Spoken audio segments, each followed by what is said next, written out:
Okay. Good morning, everyone. Welcome or welcome back. So, how many people are here today for the first day? So, who weren't here yesterday? Okay, good. So, welcome to you, and I guess that means everyone else was here yesterday. So, welcome back to you. And very quickly in a PyCon UK, one loses track of certain things, but today is Sunday, just to help you. It does help, doesn't it? Yeah. So, just a few things that we need to go through. I know I mentioned some of them yesterday already, but I need to cover them again because we have some new people here. Here's your friendly conference team. I'm Daniele, I'm your conference director, but we have a team of 9 core volunteers. We're all volunteers in this. Everything that you're seeing here has been put on by volunteers who are doing it. I wouldn't say for fun. I'm not quite sure why, but there's something in it that's very valuable to us. I'm not sure that fun is the correct word. It doesn't sound like a serious enough kind of word, but it's definitely a labor of love. So the remarks and comments that we've had from you over the last 24 hours have been very welcome because people have been telling us how much they're enjoying themselves here, which is the main reason why we're doing it.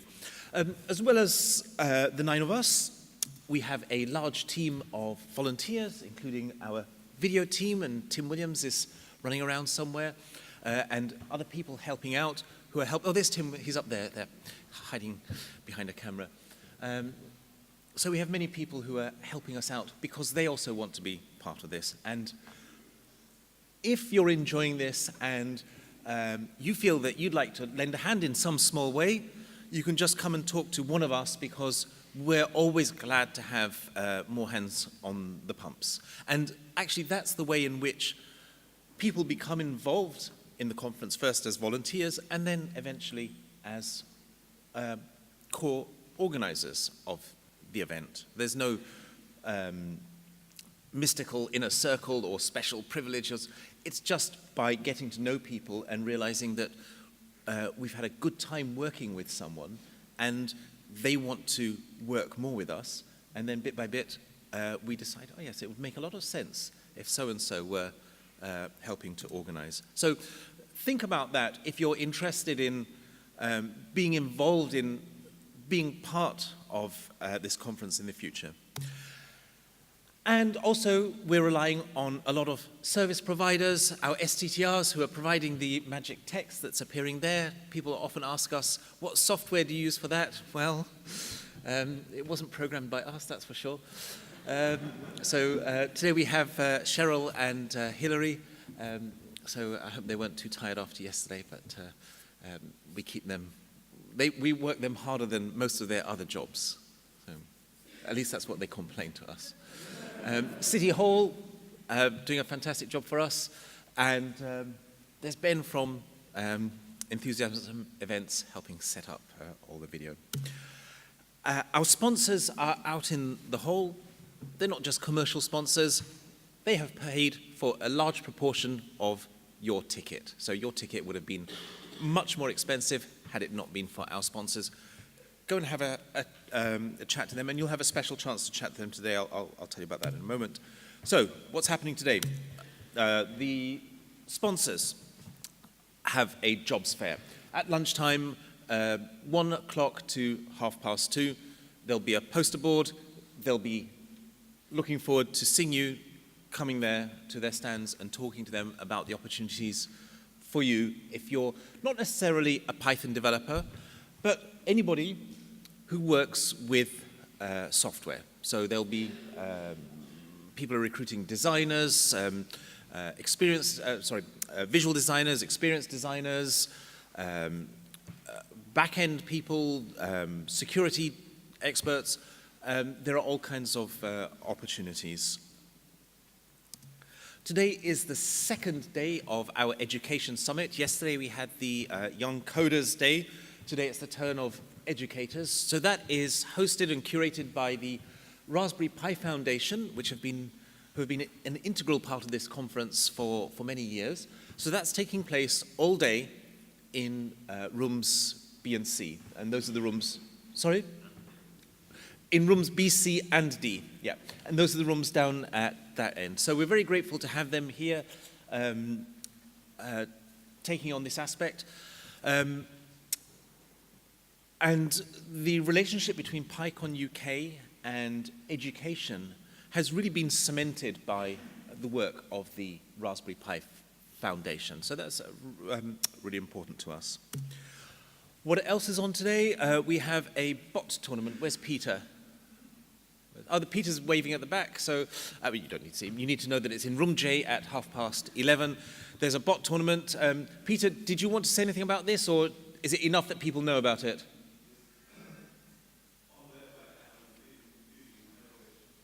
It's on the website. There you are. In here today at 5 o'clock, we have the Pinner Awards. Many of you knew and remember John Pinner, who founded PyCon UK, and John died in 2015. And we do miss him, and this conference is John's legacy. And to remember John, last year the John Pinner Awards were inaugurated, where we recognize some people who have made substantial contributions to our Python community. So that will be here at 5 o'clock, followed by the lightning talks. May I quickly have Owen you're going to do the, yes, Owen, we need the experts to get the instructions right, because I would inevitably get this wrong, so go ahead.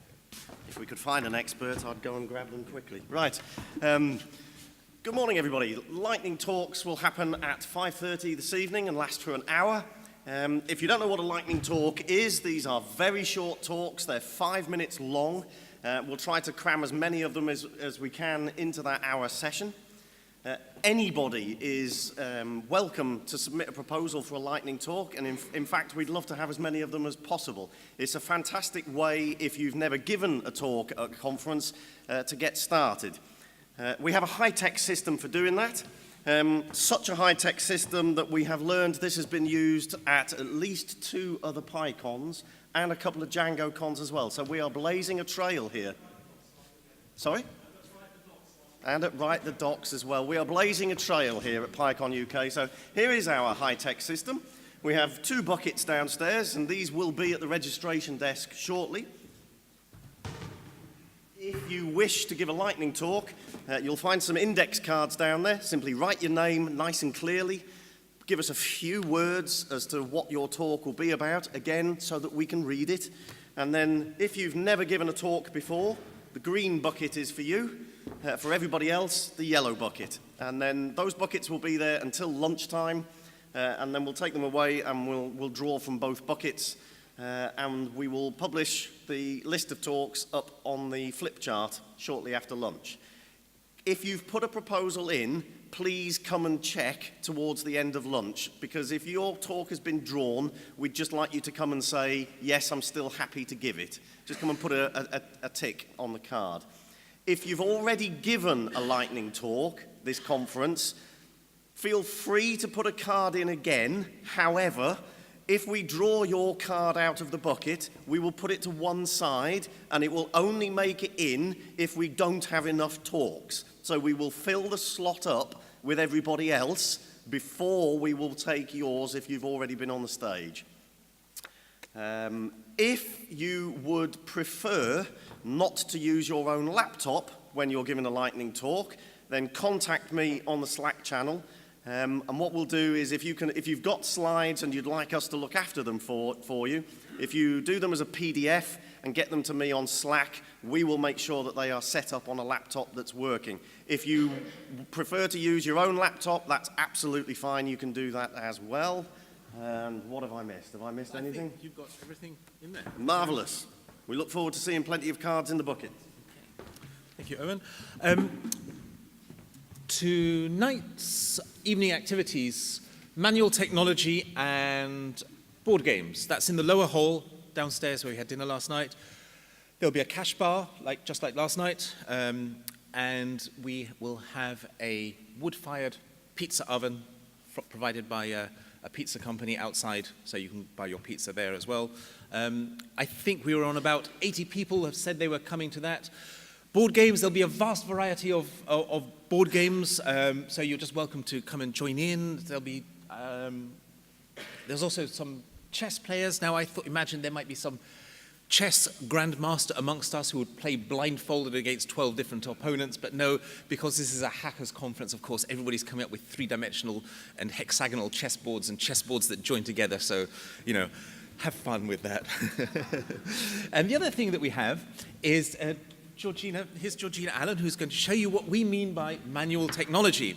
So, what have you got there, Georgina? Well, I'm not sure if you can see it because it's very small, but you might have seen me around yesterday crocheting a lot of very tiny snakes. I use a pipe cleaner in the middle so they can bend around. So you can come along and make a little snake. If you've never done any knitting or crochet before, you're very welcome. We've got lots of materials for you to have a go. If you are really experienced and would like to lend a hand, that's fabulous. Or just bring your own project and drink and natter. That's all welcome. Thank you very much, Georgina. There'll be plenty of people there, so we've got plenty of materials. You can learn to knit, weave, crochet, or do other things with knots. So that's our manual technology and board games night.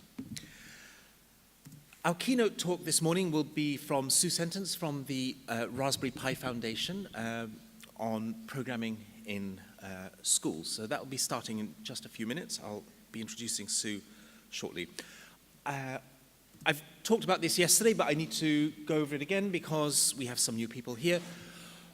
We have a code of conduct. It's posted very prominently on our website. Please read it if you haven't done so already.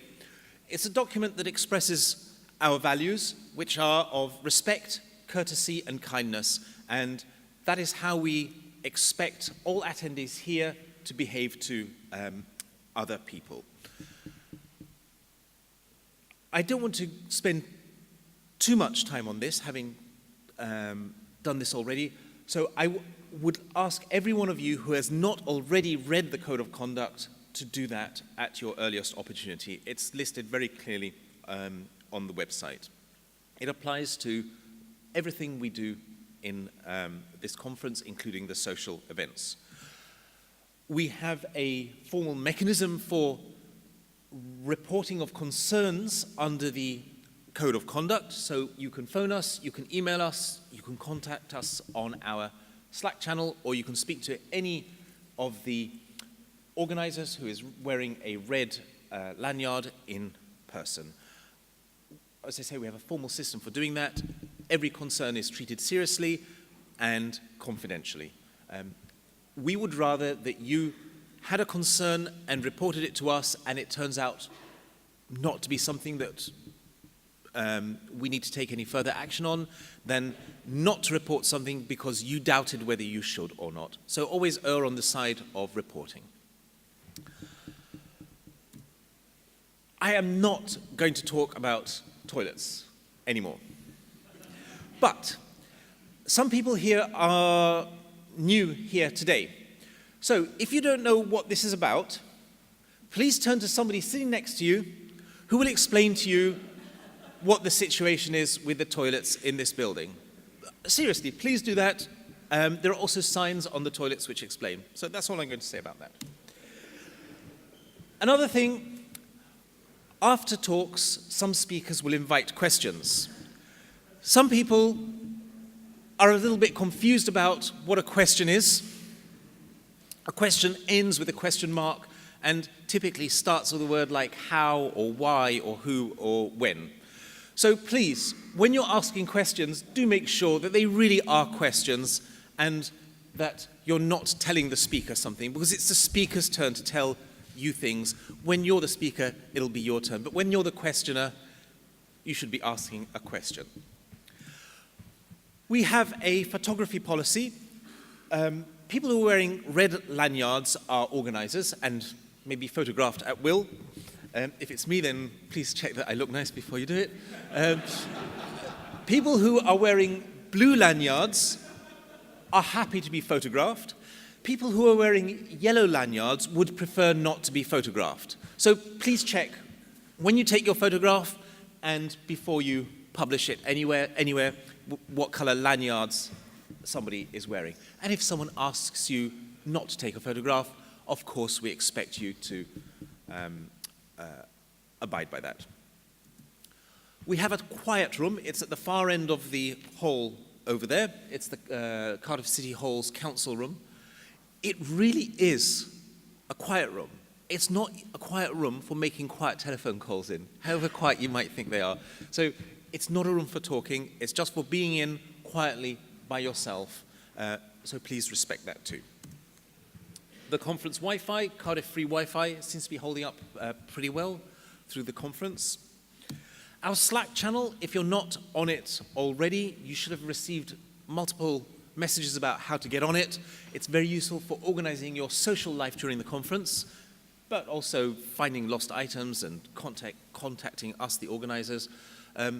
If you haven't yet got on it, I will suggest that you do. It's quite easy to. If you need to contact one of the organizers on the Slack channel, we have a little red badge by our names so you can send us a private message. If you're one of these young persons who likes to use Twitter and other social medias, you can use that. That's who we are, and that's our hashtag. It is not a good way to send messages to us to which you need a response. Please use email, or please use Slack, or please come and see us in person. So this is strictly for social media.